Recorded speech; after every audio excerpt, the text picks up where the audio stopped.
Alors, donc, ce qu'on obtient ici, c'est le taux d'accroissement. C'est ce qu'on appelle le taux d'accroissement en fonction de h. En fonction de h. Parce qu'au lieu de l'écrire en fonction de x, d'accord, eh bien, on l'écrit en fonction de h. C'est-à-dire en fonction de la distance qui sépare a et a plus h. Voilà. La distance qui sépare l'abscisse de A, de grand A, et l'abscisse de B. Eh bien, cette formule-là, qui est le taux d'accroissement, c'est-à-dire plus communément appelé le coefficient directeur, on va l'utiliser dans les exercices, donc c'est à retenir par cœur, c'est à connaître, et on va voir dans les applications comment l'utiliser. Mais c'est une formule à retenir par cœur, elle est très importante dans ce chapitre.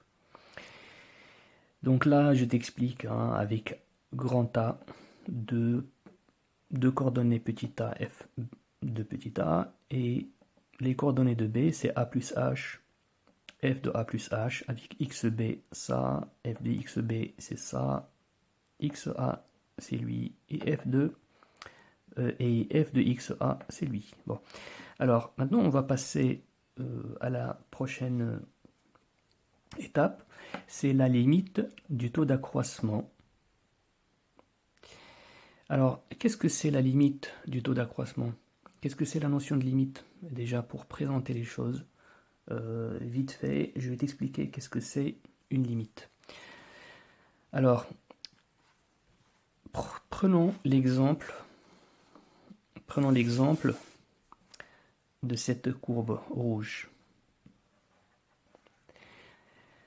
Eh bien, supposons que cette courbe sur l'axe des ordonnées ne va jamais dépasser 5.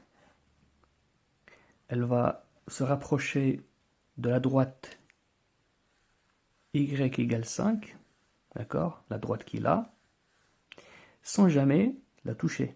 On dit que la limite de f de x est égale à 5, c'est-à-dire que la courbe de f va se rapprocher au maximum de cette droite y égale 5 sans jamais la toucher. Donc on dit que cette fonction f a pour limite 5.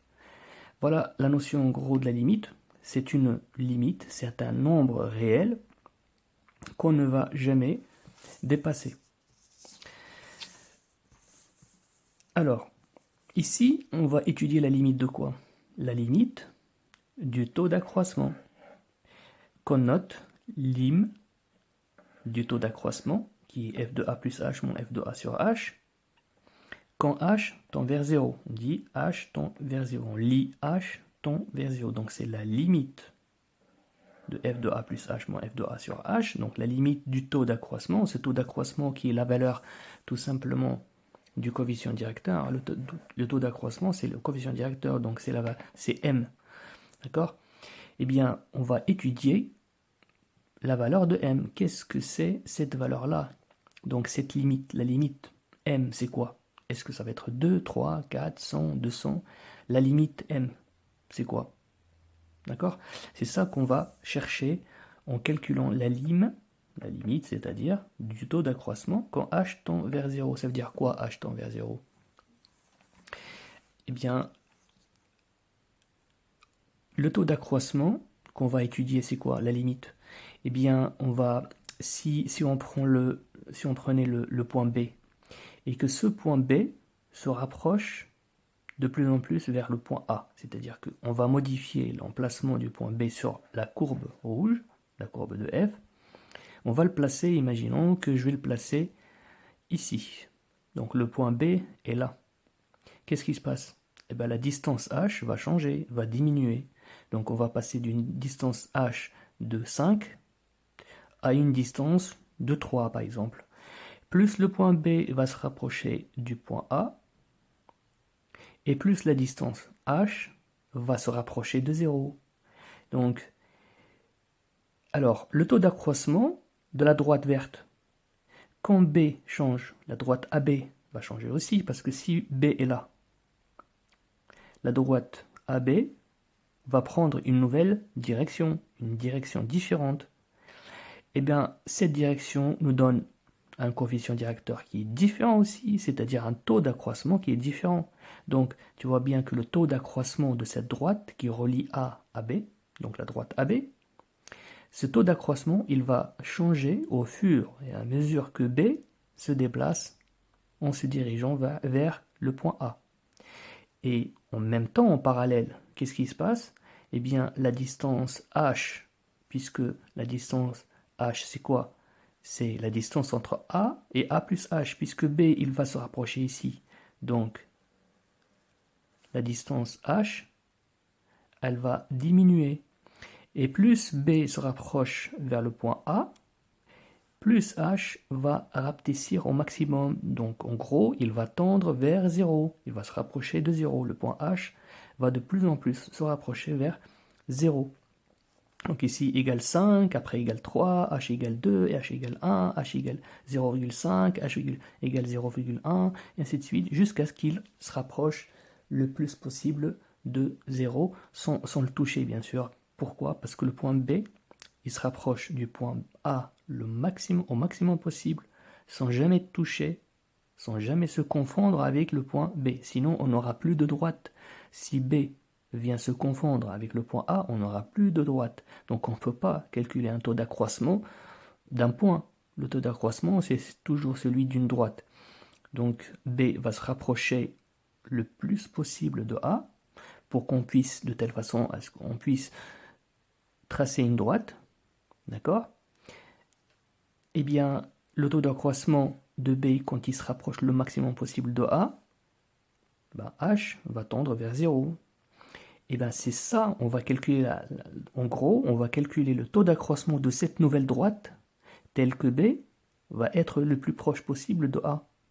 Donc tel que H va se rapprocher de plus en plus vers la valeur 0. Voilà la signification de la limite du taux d'accroissement hein, quand H tend vers 0. Donc H va tendre vers 0, il va rapetissir. Et le taux d'accroissement, qu'est-ce qu'il va être? C'est-à-dire la valeur m qui est un réel, c'est une constante, hein, c'est 2, 3, 4, 5 ou 1, peu importe. Eh bien, on va calculer cette valeur. Elle sera quoi? La valeur du taux d'accroissement, qu'est-ce qu'il sera? Qu'est-ce qu'elle sera plutôt quand h est très petit, c'est-à-dire très très proche de 0. Eh bien, cette limite-là nous donne pas une valeur m, attention, m c'est le taux d'accroissement, mais la limite du taux d'accroissement va nous donner une valeur, allez, on va l'appeler t, avec t appartient à r, donc c'est un nombre réel, et c'est un nombre réel, hein, c'est une constante, ça va être 1,5, 2, 1,5, moins 3, moins 4, et ainsi de suite. Eh bien ça c'est la limite du taux d'accroissement quand h tend vers 0. On va le calculer, bien sûr, je vais te montrer après comment on fait, hein, mais en tout cas retiens que cette limite-là, qu'est-ce qu'elle nous donne? Elle nous donne t. Qu'est-ce que c'est t? On appelle t le nombre dérivé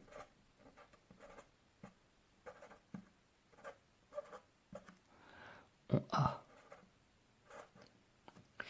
Le nombre dérivé en A, c'est-à-dire le coefficient directeur en A. En gros, il va nous donner le taux d'accroissement de la droite qui passe par A et tangente à cette courbe rouge. Donc la tangente, elle est à peu près comme ça, d'accord? Et ce taux d'accroissement va nous donner la droite, le coefficient directeur de la droite qui sera tangente à la courbe rouge et qui passe par le point A. Voilà ce que c'est la valeur de t. Donc, eh bien, ce coefficient directeur, on l'appelle nombre dérivé en A. on l'appelle aussi, donc je vais prendre une autre feuille,